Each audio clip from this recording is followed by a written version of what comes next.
కేరళ అంటేనే దైవభూమి. కానీ అక్కడ ఒక రహస్యమైన ప్రాంతం ఉంది. అక్కడ పాములు మనుషులతో కలిసి జీవిస్తాయి. 5 తలల సర్పం స్వయంగా ఒక వంశాన్ని కాపాడుతోంది. కొన్ని వందల ఏళ్లుగా ఒక దీపం ఆరిపోకుండా ఎలుగుతోంది. అదేమిటి? అదే పాంబోమే కట్టు మన అనేటటువంటి పుణ్యక్షేత్రం. త్రిస్సూరు జిల్లా మాల సమీపంలో ఉన్నటువంటి ఈ క్షేత్రం ఒక సాధారణ దేవాలయం కాదు. ఇది ఒక పవిత్రమైనటువంటి బ్రాహ్మణ గృహం.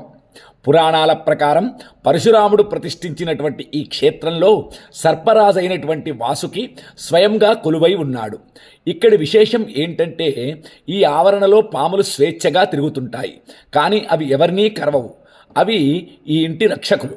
ఇక్కడ ప్రధాన ఆకర్షణ కెడవిలక్కు అంటే అఖండ దీపం. వందల ఏళ్లుగా నిరంతరం వెలుగుతున్నటువంటి ఈ దీపపు నూనెలో అద్భుతమైనటువంటి ఔషధ గుణాలు ఉన్నాయి. భయంకరమైనటువంటి చర్మ వ్యాధులు, విషప్రయోగాలు మరియు మానసిక సమస్యలతో బాధపడేవారు ఈ దీపపు ప్రసాదంతో ఉపశమనం పొందుతారు. ఇది కేవలం నమ్మకం కాదు, ఎందరో భక్తుల అనుభవం. ఒక 24 డైమెన్షన్స్ ఎక్స్పర్ట్గా నేను చెప్పేది ఏంటంటే మీ డిఎన్ఏలో లేదా మీ జాతకంలో తీవ్రమైనటువంటి కాలసర్ప దోషం కానీ, ఇంకేదైనా సర్పదోషం కానీ, రాహుకేతువుల పీడ కానీ లేదా పితృదోషాలు కానీ ఉంటే ఈ క్షేత్ర సందర్శన మీకు ఒక కవచంలా పనిచేస్తుంది. ఇక్కడ చేసేటటువంటి నూరుంబాలుం అభిషేకం మీ వంశంలోని అడ్డంకులను తొలగించి సంతాన సౌఖ్యాన్ని, కార్యసిద్ధిని ప్రసాదిస్తుంది.